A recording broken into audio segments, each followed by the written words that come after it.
ندیم ایک ایسا شخص تھا جو اپنی لاحاصل لالچ کے لیے جانا جاتا تھا۔ وہ گولڈن سینڈرز کے ہلچل مچانے والے قصبے کا سب سے امیر تاجر تھا۔ قیمتی جواہرات اور نایاب نمونوں کی تجارت کرتا تھا۔ تمام دولت رکھنے کے باوجود جس کا کوئی خواب دیکھ سکتا تھا، ندیم کی مزید کی خواہش کی کوئی حد نہیں تھی۔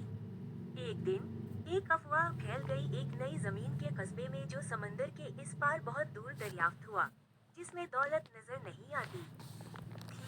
ندیم اپنی خواہش سے بھڑک گیا۔ اس نے سفر کرنے کا فیصلہ کیا اور اپنی قسمت کو ضبط کر لیا۔ اس نے اپنی جائیدادیں بیچ دیں، اپنے حصص کی تجارت کی، اور سب کچھ ایک جہاز اور عملے میں لگا دیا۔ ندیم نے لامتناہی دولت کے نظاروں کے ذریعے طوفانوں اور نامعلوم علاقوں میں سفر کیا۔ اس کا عملہ تھک گیا، ان کے حوصلے پست ہو گئے کیونکہ سفر توقع سے کہیں زیادہ بڑھ گیا۔ ندیم ان کی ضروریات سے اندھا ہو کر ان کو مزید سختی سے دھکیلتا ہے اور ناقابل یقین انعامات کا وعدہ کرتا ہے، جسے صرف اس نے برقرار رکھنے کا ارادہ کیا تھا۔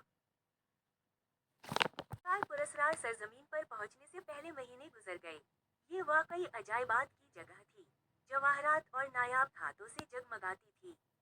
جب اس نے لالچ سے وہ چیزیں اکٹھی کی جس کے لیے وہ آیا تھا، ندیم نے ایک قدیم لعنت کے بارے میں مقامی لوگوں کی انتباہات کو نظر انداز کر دیا جو ان لوگوں پر پڑا جو وہ لے گئے جو ان کے لیے نہیں تھا۔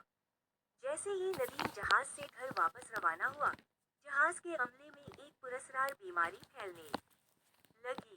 ایک ایک کر کے گھبراہٹ پھیل گئی، مرد بیمار پڑ گئے۔ ندیم، جو ہمیشہ موقع پرست تھا، اسے اپنے لیے خزانے رکھنے کا موقع سمجھتا تھا۔ لیکن جلد ہی وہ بھی اس بیماری کا شکار ہو گیا۔ جہاز، جو اب ایک بھوت برتن ہے، واپس سنہری ریت کی طرف چلا گیا، جس میں صرف ندیم کا بے جان جسم اور ملون سونا تھا۔ جن لوگوں نے جہاز پایا وہ لالچ میں ڈوبے ہوئے آدمی کی قسمت کو جان کر حیران رہ گئے۔ ندیم کے انتقال کی خبر جنگل کی آگ کی طرح پھیل گئی۔